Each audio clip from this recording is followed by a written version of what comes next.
Hello students. So in the previous lectures what we have discussed about the WKB approximation method and the two asymptotic solution of the WKB approximation.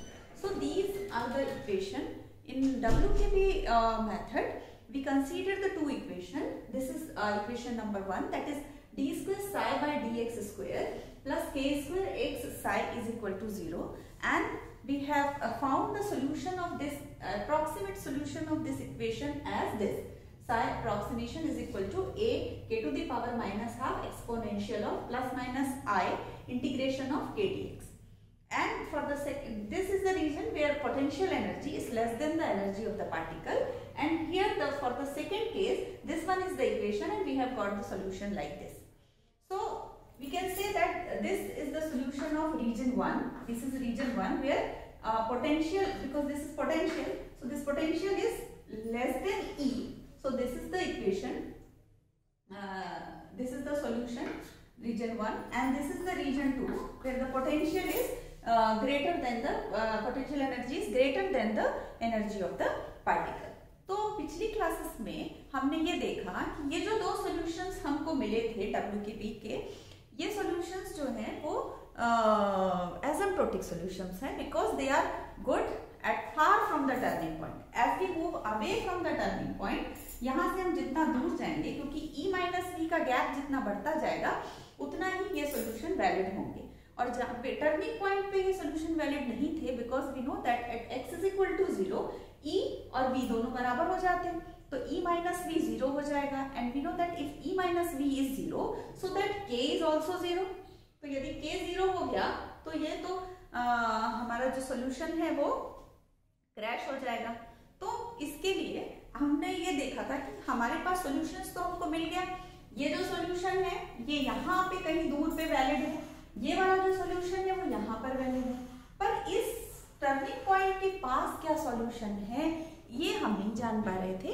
तो इसलिए हमको ये जानना इसलिए जरूरी है क्योंकि हम ये जानते हैं कि जो दोनों इक्वेशन हैं they are regular at the turning point, so that the solution is analytic there and we have to solve this equation near the turning point. तो हमने क्या किया, suppose this is a particular turning point हमने लिया कि यहाँ x is equal to 0 पे E और V बराबर हो जा रहे हैं. अब यदि आप इधर से इधर जाएंगे तो E और V का गैप बढ़ता जाएगा, इधर से इधर जाएंगे तो भी बढ़ता जाएगा, पर at centre this x is equal to 0, this is the E and V are equal here. Okay, तो अब हम यहाँ देखिए, या तो हम ये कहें कि बिकॉज E माइनस V क्या है, दैट इज K, और दिस K है ना, बिकॉज हमने ये पढ़ा था यहाँ जो K लिखा है वो क्या है, actually it is K is equal to under root 2n E minus V upon H cross, ये है ना. तो E माइनस V है K, तो जैसे जैसे यहाँ हम दूर जाते जाएंगे तो K भी बढ़ता जाएगा बिकॉज E माइनस V बढ़ेगा, और इस तरफ जाएंगे तो V माइनस E बढ़ेगा because that is this one this K. तो हम क्या चाह रहे हैं, K क्योंकि E माइनस V पे डिपेंड करता है तो हम K स्क्वायर क्या होगा, हम टेलर एक्सपांशन करते हैं पहले. If we the Taylor expansion of E minus V, क्योंकि E माइनस V इधर भी बढ़ रहा है, E माइनस V इधर ही बढ़ रहा है, तो हम लिखते हैं E minus V means that is K square x के इक्विवेलेंट है. तो हम लिखते हैं कि suppose we take K square x is equal to C x to the power n 1 plus ax plus bx square and plus so on. So this is the Taylor expansion जहाँ n क्या है, it is greater than 0, positive integer है, और c, a and b they are the constant. Now अब हमने ये assume किया हुआ है because we know, यहाँ पे हमको पता है E minus v जो है वो यहाँ क्या है, positive है ना, और E minus v यहाँ क्या है, negative है, क्योंकि आप जैसे जैसे E minus v यहाँ करेंगे यहाँ तक तो E छोटा है इसलिए पॉजिटिव रहेगा, जैसे ही टर्निंग पॉइंट से लेफ्ट जाएंगे E minus v नेगेटिव हो जाएगा. ठीक है, ये चीज है. तो अब हम ये कर, और दूसरा ये जो E माइनस V साइन जो C हमने यहाँ लिया है उसके साइन को फिक्स करेगा. E माइनस V पॉजिटिव है या नेगेटिव है वो इस C के साइन से डिफाइन होगा. तो सपोज हम क्या करें, सारे और जितने भी टर्म्स हैं इनको इग्नोर कर दें, सिर्फ लीडिंग टर्म को यदि हम लेते हैं. लीडिंग टर्म क्या है हमारी, लीडिंग टर्म इसकी है K square x equal to C x to the power n. Suppose if we take the leading term, so we put here in this equation, क्योंकि ultimately we have to find the solution of this equation. तो यदि हम k square की जगह c x to the power n लिख दें, तो मैं इसको लिख देती हूँ, इक्वेशन हमारा बना d square psi by dx square plus c x to the power n psi equal to 0. Okay, so this equation, ये तो इक्वेशन एग्जैक्टली सॉल्वेबल है. We know the solution of this equation in terms of Bessel's function. So the solution of this equation is, we can write psi x that is equal to a psi to the power half, then k to the power minus half, j plus minus m psi. जहाँ ये क्या है, this is Bessel's function of order m. This is Bessel's function.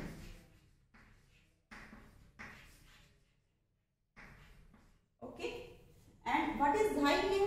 Xi actually, this xi is integration of k dx. Okay, so xi is 0 to x k dx. So this is the value of xi. So we can say that Jm Bessel function है. तो हमने क्या कहा कि यदि k square x c x to the power n के equivalent है, तो ये एग्जैक्टली सॉल्वेबल प्रॉब्लम सॉल्व है. कहाँ? इस इक्वेशन का सॉल्यूशन ये है.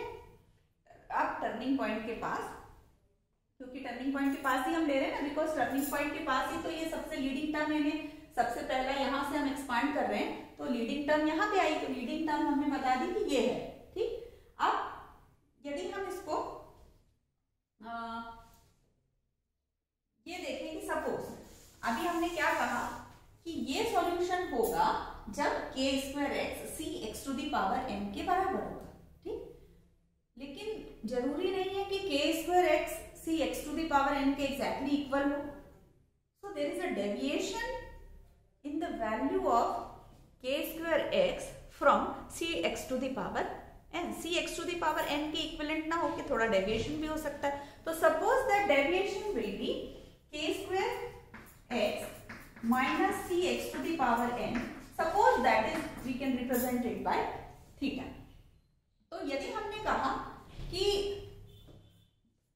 यदि k square x c x to the power n के बराबर नहीं है, तो फिर ये इक्वेशन हम कैसे मान लें कि ये इस इक्वेशन का सॉल्यूशन होगा, बिकॉज हमको तो अल्टीमेटली इस इक्वेशन का सॉल्यूशन चाहिए. तो यदि x to the power n है, then okay, this is the solution of this equation.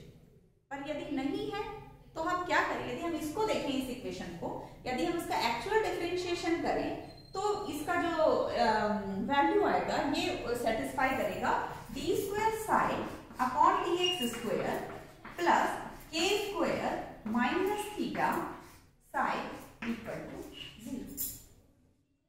तो एक्चुअली ये जो इक्वेशन है, इसको दो बार डिफरेंशिएशन करने से ये आता है. So exactly k square x नहीं आता है, तो हमारा इक्वेशन तो ये है. तो क्या हम इस सॉल्यूशन को, जो हमने ये सॉल्यूशन निकाला है, क्या हम इस सॉल्यूशन को इस इक्वेशन का सॉल्यूशन मान सकते हैं? इस इक्वेशन का सॉल्यूशन कैसे मान सकते हैं? आप यदि सिंपल देखें तो क्या अंतर है इस इक्वेशन और उस इक्वेशन में? यदि थीटा यहाँ नहीं होता तो फिर ये इक्वेशन का सॉल्यूशन सही था, पर थीटा तो यहाँ पर है, थीटा इज स्टिल हियर. तो हम कैसे इसको थीटा को हम k स्क्वायर के सामने नेग्लिजिबल कैसे करें? अब यदि हम सोचते हैं, क्योंकि हमने k स्क्वायर की ये वैल्यू रखी है, यदि k स्क्वायर की ये वैल्यू हम यहाँ पर हम बता देते थीटा की वैल्यू कितनी, यदि ये तो यहाँ पर थीटा कितना है?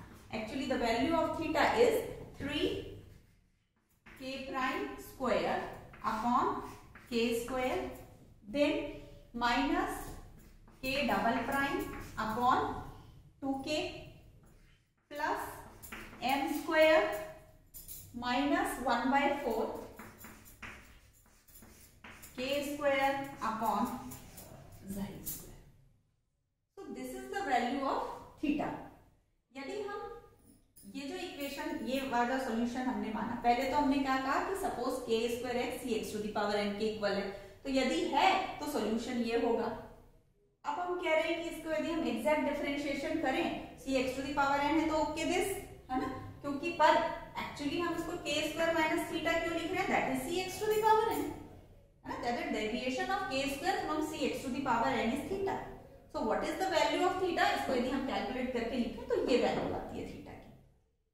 ओके, सो अब यदि हम थीटा की इसमें k प्राइम स्क्वायर के इसकी वैल्यूज जो हैं यहां से इस इक्वेशन में रख दें, k की वैल्यू यहां पर रखें, तो हमारा जो थीटा आता है वो आता है, यही लिख देते हैं,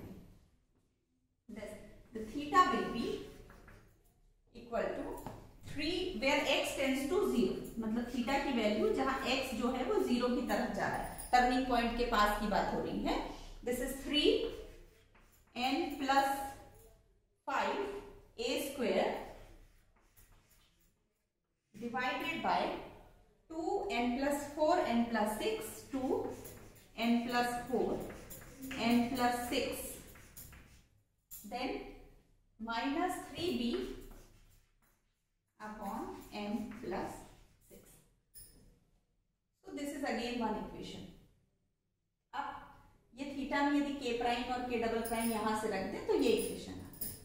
तो अभी बात चल रही है कि थीटा जो है यदि नेग्लिजिबल हो सकता है, तभी ये टर्निंग पॉइंट के पास यदि थीटा को हम नेग्लिजिबल कर पाए तो ये सॉल्यूशन इस इक्वेशन का सॉल्यूशन हो जाएगा टर्निंग पॉइंट के पास में, बिकॉज टर्निंग पॉइंट जब x टेंड्स टू 0। यदि हम एसिम्प्टोटिक रीजन में देखें, एसिम्प्टोटिक रीजन में हमारे पास वैलिडिटी कंडीशन थी। क्या थी वैलिडिटी कंडीशन हमारी? वैलिडिटी कंडीशन थी कि mod k prime upon k is very much less than k। ये हमने लास्ट लेक्चर में, जो पिछले लेक्चर में किया था। यदि हम इसका स्क्वायर कर दें तो क्या आ जाएगा, k prime square by k square, it is very much less than k square, है ना। k prime square upon k square is very much less than equal to k square. ये किसकी बात है? वैलिडिटी ऑफ W के भी approximation. जब ये तो एसिम्प्टोटिक रीजन की बात है, तो यदि हम एसिम्प्टोटिक रीजन में देखें तो देखो k prime square upon k square है, so that is equivalent to this theta. यदि आप थीटा को ध्यान से देखें तो इसका जो लीडिंग टर्म है वो क्या है, k prime square upon k square. तो इसके यदि टर्म्स में देखें, इसका मतलब थीटा तो इसकी इक्विवेलेंट है, तो k dash square upon k square तो थीटा की इक्विवेलेंट। तो थीटा यदि हम इसकी जगह लिख दें तो this is very much less than equal to k square.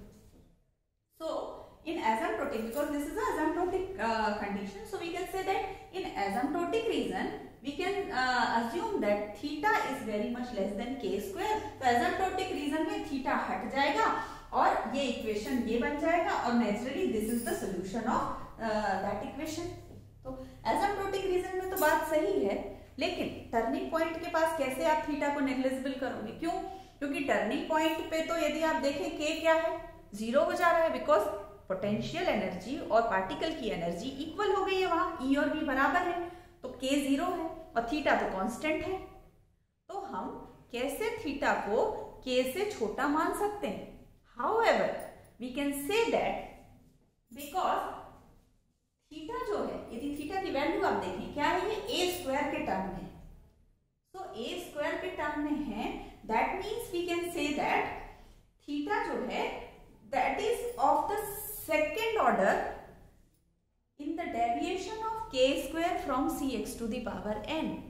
यदि आप देखें ये जो थीटा की वैल्यू है k square minus cx to the power n जो है, वो यदि हम इधर से देखें तो वो कितना आएगा, ax प्लस bx स्क्वायर। लेकिन जब आप इसको, ये तो फर्स्ट ऑर्डर है, यदि हम देखें ये a स्क्वायर के टर्म में आ रहा है, इसका मतलब हमको पता है कि सेकेंड ऑर्डर में इसका स्क्वायर होता है, तो इसका मतलब कि ये जो डेविएशन है वो फर्स्ट ऑर्डर डेविएशन नहीं है, वो तो सेकेंड ऑर्डर है डेविएशन। k स्क्वायर का cx to the power n से जो डेविएशन है थीटा, वो a स्क्वायर आने के कारण वो क्या है, सेकेंड ऑर्डर डेविएशन है। तो सेकेंड ऑर्डर डेविएशन है, इसीलिए हम टर्निंग पॉइंट के पास k की तुलना में थीटा को नेग्लिजिबल दे सकते हैं और इसीलिए अब हम ये कहेंगे कि okay this is the solution of this equation near turning point.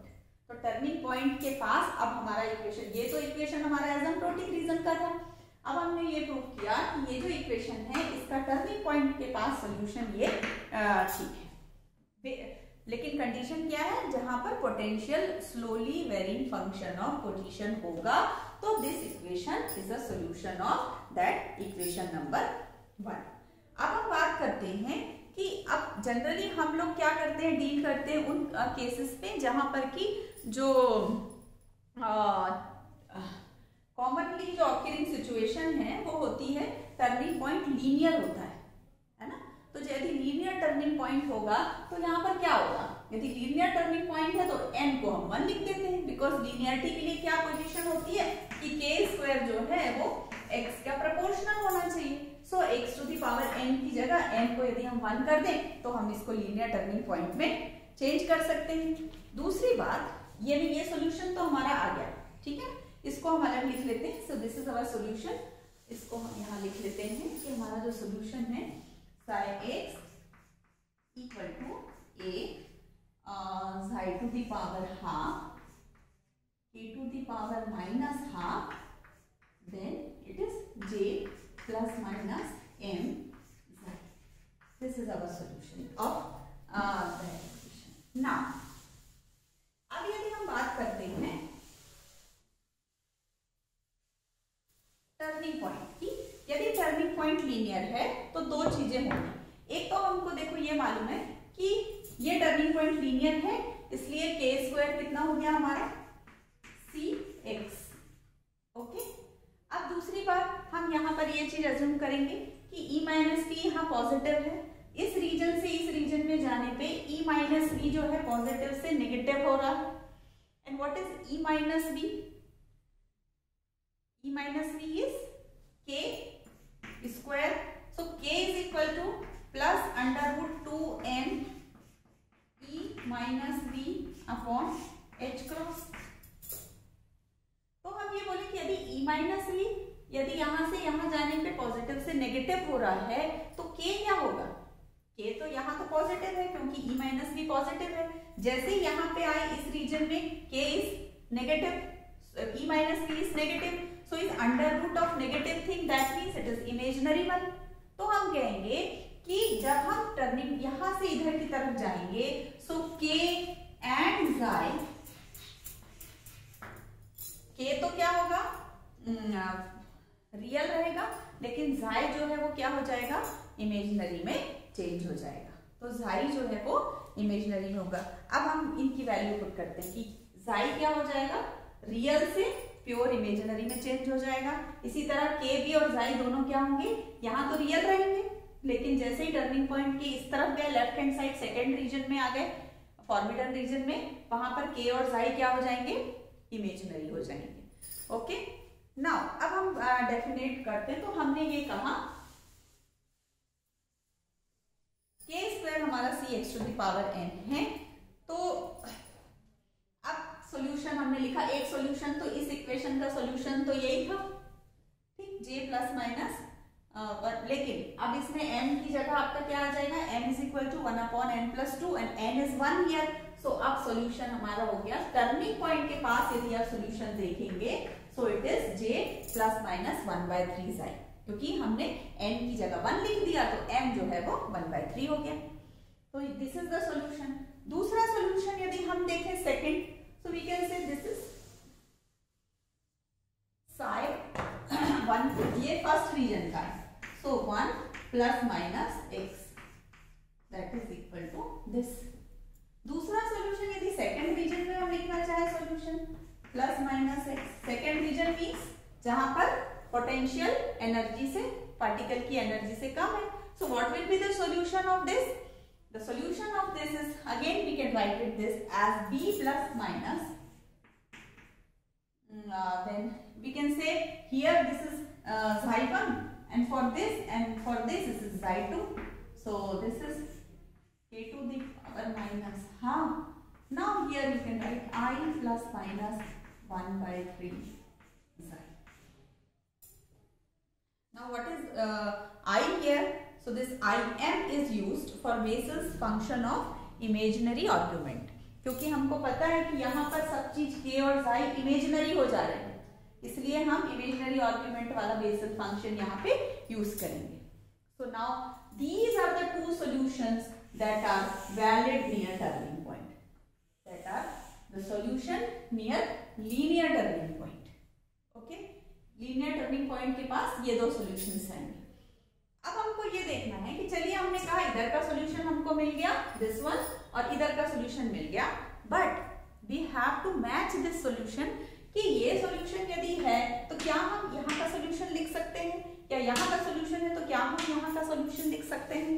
उसके लिए हमको क्या करना पड़ेगा, हम लीडिंग टर्म से स्टार्ट करते हैं. We know that k square is equal to cx. Okay. So what is the value of k? यदि हम लिखें k is equal to कितनी हो जाएगी, c half x half. ठीक, तो xi1 कितना होगा, this tends to xi1 is equal to integration of k dx. So that is equal to, this is mod x लिखते हैं हम लोग, इसलिए x to the power half, तो कितना हो जाएगा इसका, x to the power 3/2 divided by 3/2. So we can say 2/3 c half x to the power 3/2. Okay. Then second one is for this k is equal to, again this is c to the power half mod x to the power half. So that is tends to xi2 is equal to integration of k dx from, this is from 0 to x, so we can write from x to 0. Why we are writing x to 0 here? Because actually this is again 0 to x. If we move here, because k और xi are increasing function of x, यहाँ से आप जाएंगे तो k बढ़ता जाएगा, because e minus v यहाँ भी बढ़ रहा है. यहाँ से आप यहाँ जाएंगे then also e minus V बढ़ रहा है, लेकिन नेगेटिव डायरेक्शन में बढ़ रहा है ना. सो वी कैन से यदि हम इसको माइनस लिखें माइनस डायरेक्शन में, इसलिए इसको हमने x to 0 लिखा है. यदि हम 0 से x लिखते तो यहाँ हमको माइनस लगाना पड़ता, माइनस नहीं लगा रहे हैं इसलिए हमने x to 0 यहाँ पर लिखा है. अगेन इसका भी यही आएगा 2/3 c to the power half mod x to the power 3/2. सो ये वैल्यूज आ गई. अब हमको ये पता है कि यदि xi छोटा होगा, मतलब क्योंकि हम jm xi लिख रहे हैं ना यहाँ पर jm xi, यदि स्मॉल xi मतलब टर्निंग पॉइंट के पास की बात हो रही है, फॉर स्मॉल xi के लिए jm xi भी लिख सकते हैं. For small xi this im xi equal to jm xi, imaginary और ये दोनों छोटे के लिए इक्वल होते हैं. And the value of this is half xi to the power m divided by gamma 1 plus m. This is the formula for small xi, the value of imaginary, and this will be like this. तो अब हम क्या करते हैं, सबकी values रख के चारों value psi1 psi2 psi1 plus psi1 minus सारी वैल्यूज निकालते हैं. ये सारी वैल्यू पुट कर k की वैल्यू हमारे पास है, ये वाले k की वैल्यू हमारे पास है, xi1 की वैल्यू है हमारे पास, xi2 की वैल्यू है, तो हम निकाल सकते हैं क्योंकि xi1 और xi2 अलग अलग है ना, आपने लिखा ना, because we know that xi1 is equal to integration of k dx from 0 to x, because यहाँ से यहाँ जा रहे हैं, but xi2 is equal to integration of k dx, but it is from 0 to minus x. So we can say from, इसको change कर देते हैं x to, ऐसा आपने लिखा है. ठीक है. अब यदि वैल्यू ये वाली मैं सब इसमें पुट कर देती हूँ और im और jm की वैल्यू मतलब यही रखेंगे जहां इसकी जरूरत पड़ेगी तो. Okay. So by putting these values here we will get the first one is, पहला एक निकाल देते हैं हम, दैट इज psi1 प्लस निकालना है तो क्या आएगा a psi1 to the power half means xi1 कितना है हमारा, this 2/3 c half x to the power 3/2 इस सबका half. Then k to the power minus half, what is k, this is c half x half to the power minus half.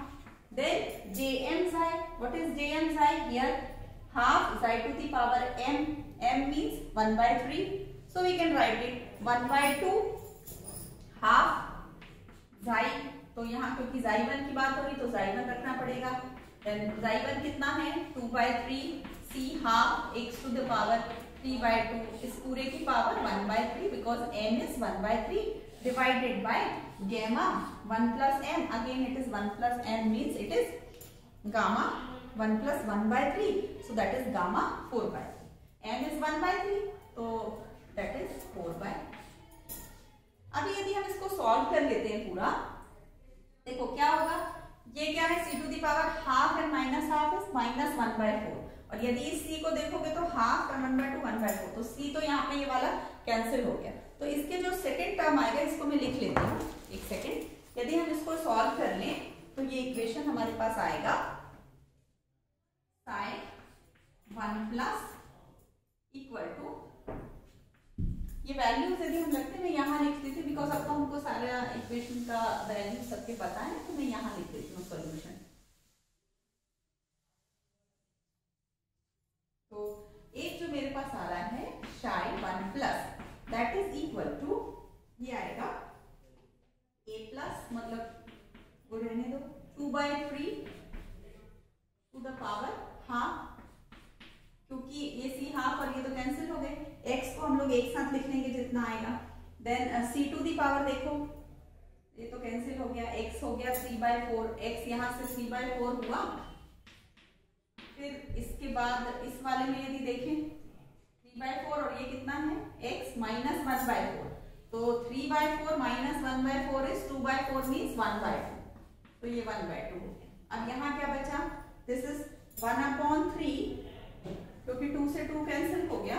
So this is bracket में बचा 1/3 c to the power half. x को तो बाहर निकाल लेंगे. ये यहाँ 3 by 2 और 1 by 3 है तो ये 1 by 2. फिर x 1 by 2 आ गया है. ठीक, ये आ गया. और डिवाइडेड बाय है गामा 4 by 3. यदि मैं इसको फिर से देखूं x को यदि आप इधर कर लो तो टोटल ये जो आ जाएगा इसको फाइनल लिख लेते हैं बिकॉज x इधर चला जाएगा तो ये x अकेला बचेगा, x टू द पावर 1 बचेगा. तो इसका जो फाइनल वैल्यू मेरे पास आया है sin 1 प्लस का वो कितना आ गया? That is equal to a plus 2 by 3 to the power half 1 by 3 c to the power half पूरे की power 1 by 3 x divided by gamma 4 by 3. यदि इसी तरह मैं साइन 1 प्लस निकाला है वैसे ही साइन 2 प्लस निकालें. यदि साइन 2 प्लस निकालेंगे then it will be, if you write sine 2 plus, वैसे ही आप सारी वैल्यूज रख के निकाल लेंगे तो ये आ जाएगा. It is equivalent to b plus 2 by 3 to the power half 1 by 3 c half to the power 1 by 3 x mod divided by gamma 4 by. ठीक. अब यदि माइनस निकालें तो हमारे पास आएगा sin 1 माइनस इक्वल टू, फिर से सारी वैल्यूज आप रख दे. 1 माइनस में क्या रखेंगे? सिर्फ यहाँ पे j माइनस 1 by 3 रखेंगे, है ना. तो xi इज इक्वल टू उस हिसाब से ही आएगा. m की वैल्यू माइनस 1 by 3 रखना है. m की वैल्यू माइनस रखोगे तो ये आ जाएगा a minus 2 by 3 to the power 1 by 2 देन 1/3 c half to the power minus 1 by 2 minus 1 by 3 and this is x to the power 0 आ जाएगा. that means 1 रहेगा x to the power and this is gamma 4 by 3. 4 by 3 की जगह यहाँ पे 2 by 3 आएगा क्योंकि यहाँ 1 minus 1 by 3. और इसी तरह यहाँ पे यदि साइड 2 माइनस लिखें तो सेम वो यही आएगा. यदि आप देखें तो सेम इसको b माइनस बस आएगा यहाँ इक्वल टू, बाकी ये वाली पूरी चीज वही आने वाली है. 2 by 3 to the power half 1 by 2 3 c to the power half to the power minus 1/3 x to the power 0 divided by gamma 2/3।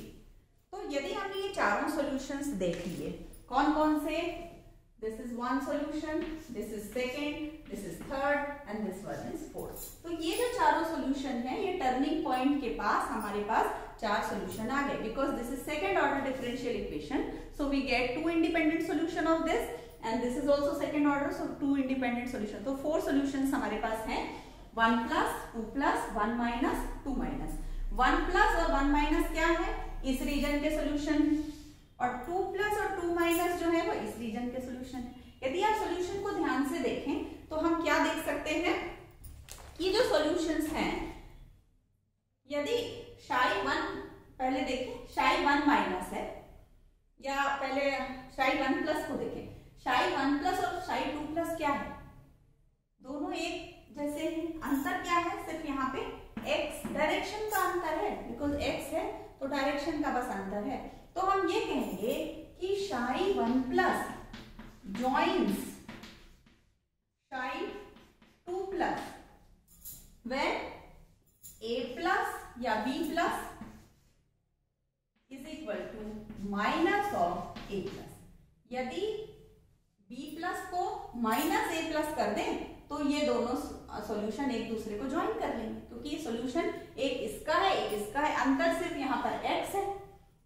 और दूसरा सॉल्यूशन इन दोनों को देखें, यदि शाई 1 माइनस और शाई 2 माइनस को, तो हम लिखेंगे कि शाई 1 minus joins psi 2 minus when a minus equal to b minus. क्यों, क्योंकि ये x टू दी पावर 0 है दोनों में, तो x पे ये डिपेंड ही नहीं कर रहा है, तो ये दोनों a और b बराबर हो जाएगा। इसका मतलब कि हमारे पास सॉल्यूशन जो है, हमने मैचिंग देख ली कि यदि हमारे पास यहाँ का सॉल्यूशन है, चार हमारे पास तो ये दो सॉल्यूशंस है, बेसिकली चार सॉल्यूशंस है, इनको हमने टर्निंग पॉइंट के पास निकाल के देखा तो 1 2 3 4 सॉल्यूशंस है।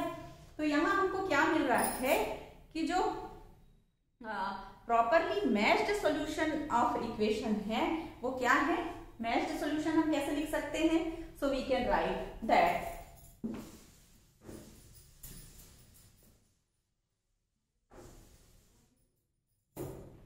शाई प्लस, यदि हम इसमें देखें कि शाई प्लस जो है वो शाई 1 प्लस होगा जब x इज ग्रेटर देन 0 के लिए, और शाई 2 प्लस होगा for x is less than 0 where the condition क्या होना चाहिए, where ये हमने लिखा b प्लस जो है वो a माइनस a प्लस के बराबर होना चाहिए। ठीक, इसी तरह ये सॉल्यूशन हो गया। ये शाई माइनस को आप लिखोगे तो शाई 1 माइनस होगा और शाई 2 माइनस होगा, x is greater than 0, x is less than 0 होगा जब कंडीशन ये वाली फॉलो होगी, दिस कंडीशन। सो मैच जब प्लस डायरेक्शन में, यदि आप एक डायरेक्शन में जा रहे हैं तो ये सॉल्यूशन इस सॉल्यूशन में कन्वर्ट हो जाएगा। जब x इज ग्रेटर देन 0 होगा तो ये सॉल्यूशन आएगा, x इज लेस देन 0 होगा तो ये सॉल्यूशन होगा। कंडीशन क्या है, b plus is minus a plus, ये है सॉल्यूशंस इन्हीं में। फिर दूसरा, जब 1 माइनस जो है शाई 2 माइनस में कन्वर्ट हो जाएगा जब a माइनस b माइनस के इक्विवेलेंट है। तो यहाँ हमने ये देखा कि जो हमारे एसिम्प्टोटिक सॉल्यूशन आ रहे थे, आज हमने जो किया है सॉल्यूशन टर्निंग पॉइंट के पास, वो भी लीनियर टर्निंग पॉइंट है, टर्निंग पॉइंट के पास तो सॉल्यूशन हमने यहाँ प्लस माइनस एम आई करके लिखा था, पर यदि टर्निंग पॉइंट लीनियर हो गया तो k square c x to the power k square c x के इक्विवेलेंट हो गया लगभग। तो हमने ये सॉल्यूशंस 4 बनाए और इससे हमको ये पता चल गया कि अब हमारे पास मैचिंग है कि हम यहाँ, अब ये यहाँ की बात नहीं हो रही, अभी हम इधर की बात करें। यहाँ का सॉल्यूशन पता है, हम इसको यहाँ चेंज कर देंगे, यहाँ का सॉल्यूशन पता है तो हम उसको यहाँ चेंज करेंगे। ओके, अब हमको ये देखना है कि ये तो यही का हुआ, लेकिन हमको तो ऐसा सॉल्यूशन चाहिए जो यहाँ से यहाँ तक पूरा वैलिड हो।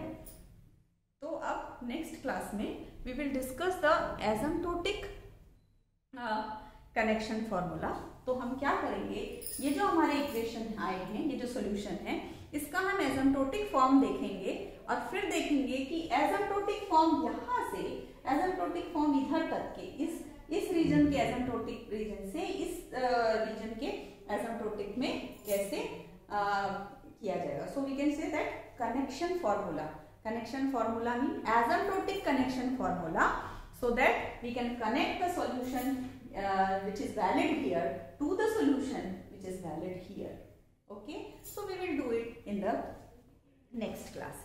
Thank you.